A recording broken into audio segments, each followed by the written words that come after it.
Alors, Monsieur le Premier ministre, vous étiez où ?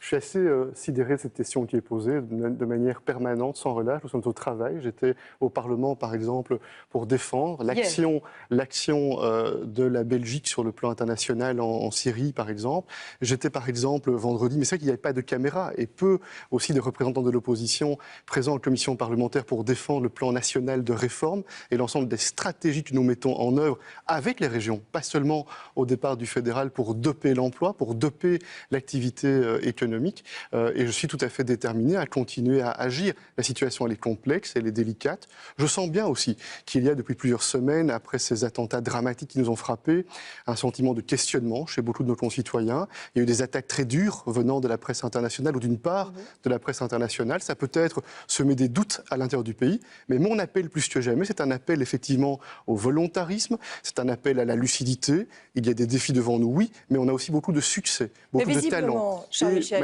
pardon, mais votre stratégie, elle n'a pas l'air claire si tant de gens se posent la question, il est où ? Vous envoyez Koen Geens seul dans cette négociation prison. Est-ce que vous êtes son coach invisible ? Est-ce que vous lui donnez un nouveau budget pour, par exemple, résoudre ce problème ce soir avant qu'il y ait un drame ? Nous sommes en permanence, jour après jour, heure après heure, en contact avec l'ensemble du gouvernement, avec aussi les différents vice-premiers ministres. Koen Geens a réussi, avec le support du gouvernement, à conclure un accord le 6 mai déjà. Projet d'accord. Malheureusement, qui a été refusé.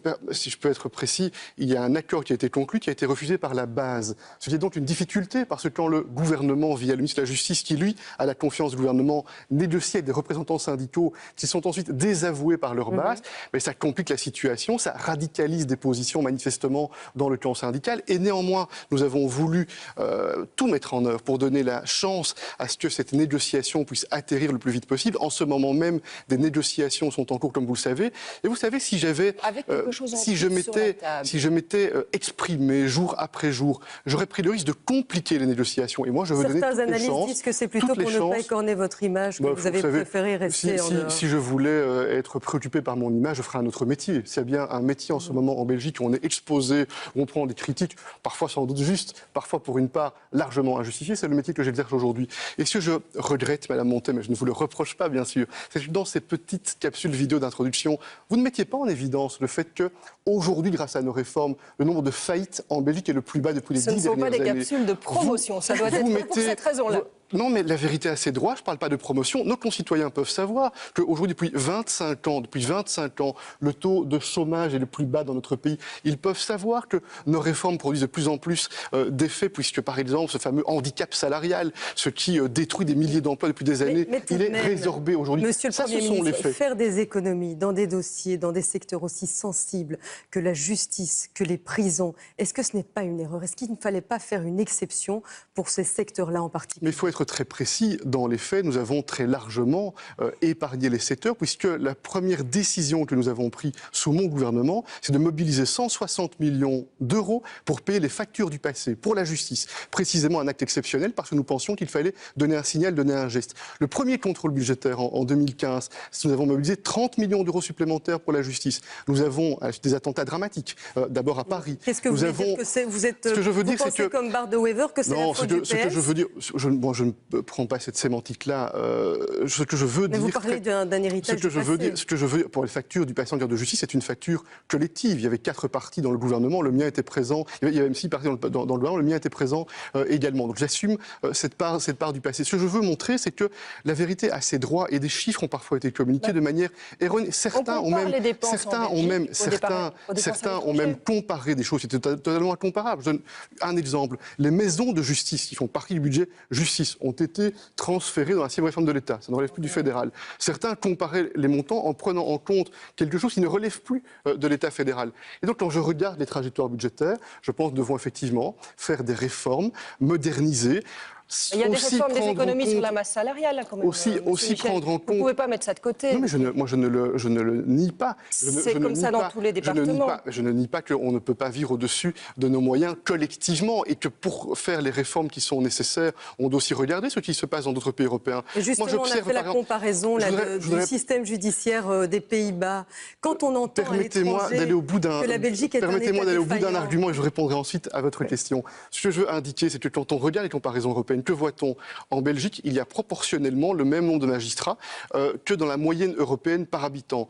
En Belgique, on consacre une part de dépenses publiques pour la justice par habitant qui est globalement dans la moyenne européenne. 0,7% en Belgique, alors que les Pays-Bas, c'est 2%, parce que vous comparez par rapport au PIB et pas par rapport au nombre d'habitants, premier point. Et deuxième point, il y a aux Pays-Bas beaucoup moins de lieux de justice, que ça n'est le cas en Belgique. Et donc une part importante du budget de la justice va, c'est vrai, chez nous, dans l'entretien des bâtiments, plus que dans les personnes, dans le matériel, dans l'équipement. C'est tout ça que nous mettons à plat en toute transparence et nous souhaitons, avec les acteurs de la justice, avoir ce dialogue intense, dense. Ça n'est pas simple, nous sommes à l'écoute. Nous avons chaque fois mis en œuvre des réformes avec Koen Geens qui ont été présentées, discutées avec les acteurs de la justice. Mais je donne encore un autre exemple. La situation des prisons est très compliquée, vous le savez, et nous le mesurons bien. Depuis quelques mois, nous avons réussi à baisser de manière significative la surpopulation carcérale. Il y a et ça n'est pas suffisant. Quand même 1300 détenus. C'est vrai. Et c'est pour ça que nous sommes le premier gouvernement qui s'engage sur base de chiffres. Nous disons que nous devons le plus vite possible réduire et être en dessous des 10 000 détenus. C'est pour ça qu'ils veulent 7 000 agents comme en 2014. Est-ce que vous allez leur concéder ça pour que ça s'arrête? Vous savez, je pense qu'il est très légitime que des magistrats, des gardiens de prison, des avocats expriment leurs préoccupations, expriment leurs souhaits. Et le gouvernement doit prendre en compte ces préoccupations d'un certain nombre de groupes, bien entendu. Mais le gouvernement doit aussi et surtout prendre en compte l'intérêt général. Et l'intérêt général de la justice, c'est aussi, par exemple, de savoir comment on fait les réformes pour permettre que les justiciables, quand ils sont dans un conflit, puissent avoir rapidement une décision de qualité où leurs avis ont été pris en considération, où leurs arguments ont été pris en considération. Donc la difficulté pour un gouvernement, pour un parlement, c'est de pouvoir en permanence travailler pour rencontrer l'intérêt général. Et ça, pas simplement l'addition des intérêts particuliers. Il y a encore alors autant de manifestations annoncées, des manifestations en front commun, de la grève générale. Il y en a plusieurs, l'agenda est déjà plein pour mai et pour l'automne prochain. Il y a une grande manif prévue pour fêter vos 2 ans au pouvoir. Vous savez, je mesure bien que quand on ne fait rien et quand on décide de rester les bras ballants, d'espérer que le miracle se produise, on ne s'expose pas beaucoup aux critiques. Quand on prend des responsabilités pour l'avenir, à court, à moyen, à long terme, on s'expose au débat, on s'expose à la discussion. Et je ne redoute pas ce débat-là. Moi, je suis prêt, sur chacun des sujets, chacun des thèmes, à argumenter, à expliquer nos décisions, à faire la démonstration que, très souvent, dans beaucoup de sujets, grâce à la concertation sociale, on a adapté, on a amélioré, on a renforcé un certain nombre de mesures pour prendre en compte les préoccupations exprimées par les partenaires sociaux. Mais on doit être clair, dans une démocratie, il y a un Parlement qui est élu au suffrage universel, qui donne sa confiance dans un gouvernement et qui agit. Et ce que je dis, ce que je mets en évidence, c'est que des premiers résultats sont de plus en plus tangibles, de plus en plus visibles, mais il y a, c'est vrai, un écart dans la perception parce que cette réalité ne transparaît pas encore suffisamment. Qu'est-ce que vous allez faire, pardon Adja, concrètement pour